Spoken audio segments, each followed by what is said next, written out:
Thank you, Mr. Chairman, for that kind introduction. First of all, a warm thanks to all who contributed to this work. The results here are from 22 different module types, mainly with PERC cells, which were evaluated in our labs in Germany and China during quality assurance testing.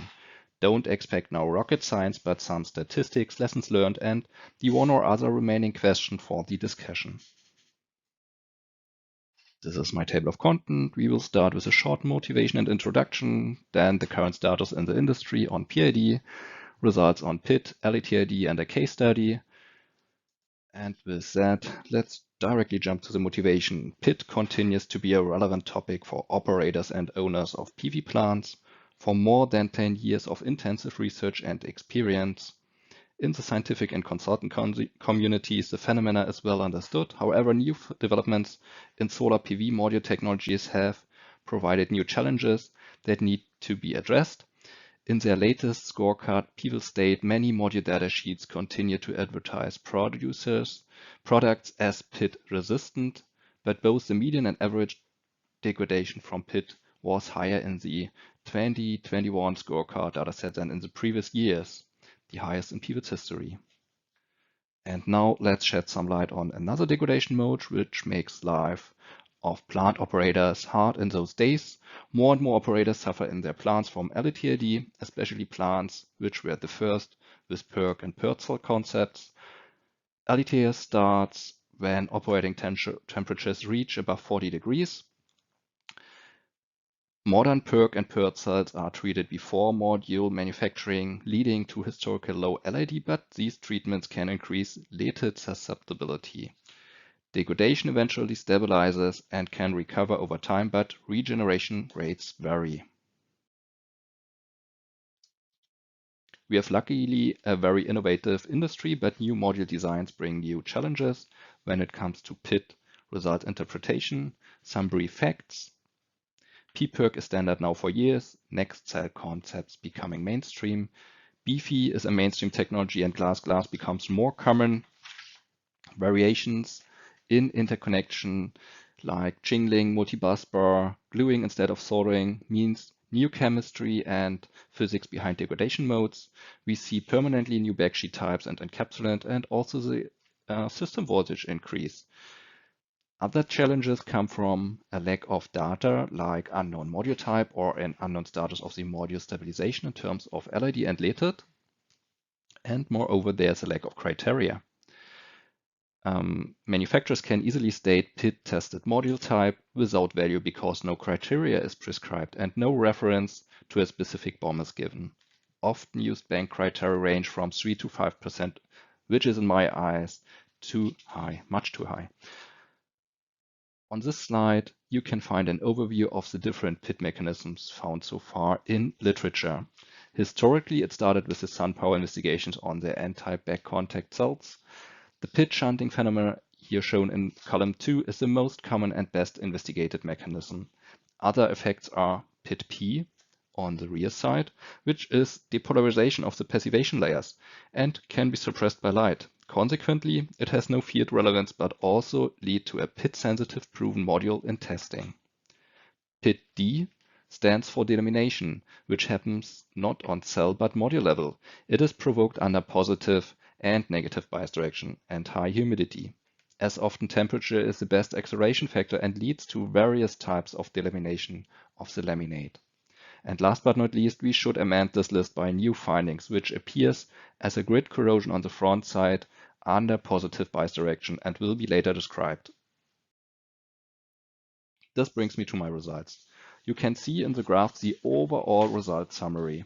Behind that stand all modules investigated in our lab during the last 2 years in standard PID tests like required for bankability proof. The statistic is depicted on the right-hand side bottom and represents over 160 individuals coming from 22 different module types. Depicted are the degradations compared to the initial value in a whisker plot. In summary, the positive biased modules degrade in their median values stronger than negative. For the modules tested under positive bias, one can see that more than 25% of the results are beyond a 3% fail and have a higher variation. This could mean that we have for most modules a fixed problem under negative bias. for some modules still a case, but maybe a new problem and phenomenon under positive bias.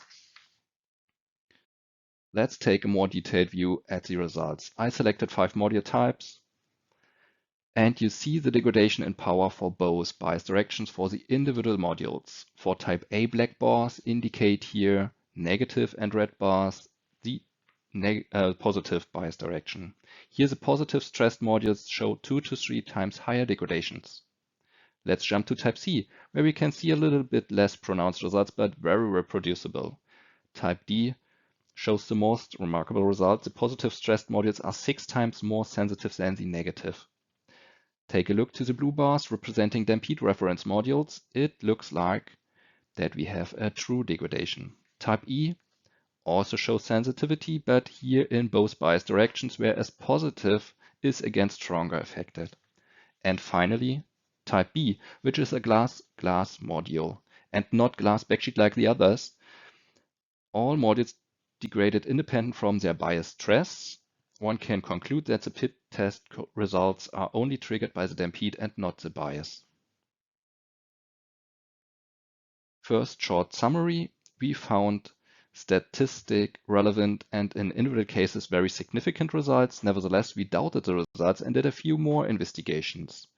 So here you can see the results of type C again with its power evolution, starting at the left with the initial normalized power. Then we can see the individual PID degradations depending on the bias direction.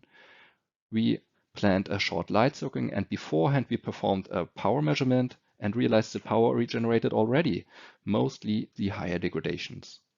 The light soaking just confirmed the regeneration. And again, another result on that topic and a first conclusion, type E.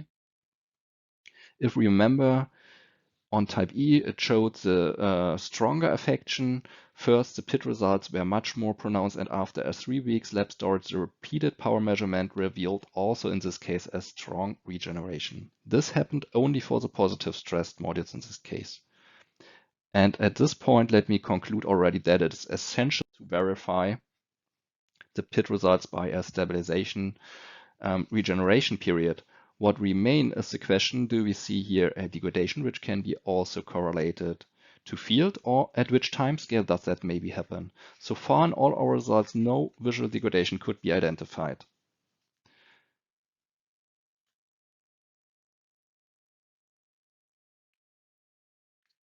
A possible root cause explanation for this positive stress test result is that PID grid corrosion, which was reported from an animal group.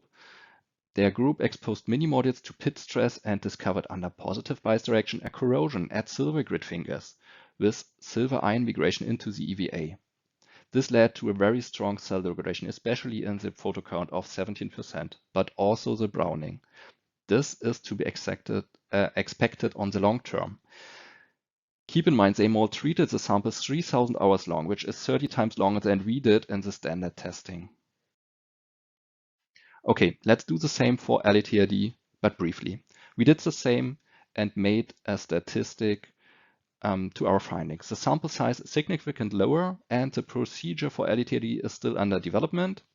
The intention for those tests is a bankability testing, which aims to have a fast check with optimized effort. The testing was done for 1 week under the specified current injections and temperatures. First, the sensitivity test results in green, which were performed like in the standard under 75 degrees Celsius. The light green box plot represents samples which were biased with a current of 0.5 amps. The majority of modules recovered, which could be explained by a recovery from a dark storage degradation. Instead of showing here a real LeTID sensitivity, only a few modules showed significant results in respect to the short time of exposure. Modules which were stressed with a high current degraded stronger in that short time period, but here we should also respect the low sample number. We found out that during regeneration, which was conducted at 75 degrees Celsius and 10 amps, the degradation were the highest when it comes to the box plot comparison. There are own results, but can be confirmed by findings in literature. current matters is the statement. You can see in this LeTID test 2 sensitive samples made of the same bomb, but stressed under different current levels of 0.5 and 2 amps. And what I found essential is that the valley of degradation is much larger for a longer current injection. It basically needs more time and lower current, and then LeTID sensitivity is much more pronounced. You can see it also here on this EL pictures of the samples, which show the well-known chessboard pattern, which is unfortunately also comparable to that of PID. And we have another drawback. We have here contradiction. Sensitivity proof means we need a long testing, which is expensive. And on the other hand, we need for our customers a bankability test, which has to be short and cheap. And this brings me to my final topic, the root cause analysis. We have here 2 years old plant in operation of about 150 megawatts in a desert climate, and we were requested from the customer to perform a root cause analysis. You can see here the position of the modules in the string and the corresponding EL pattern and power losses. Obviously, we see a chessboard pattern, which can be explained by PID, but also by LeTID. The mean degradation of -10% is also something which is possible to be expected, but is a weak PID suspicion because of no PID degradation should occur in the center of the string. Therefore, we claim here for a high LeTID sensitivity. PID negative was proven with very strong degradations. LeTID is not yet completely proven because the sensitivity test showed only a very little further degradation. It could be proven by performing a recovery test on fielded, that means already degraded modules. If they recover, we could state also LeTID is proven.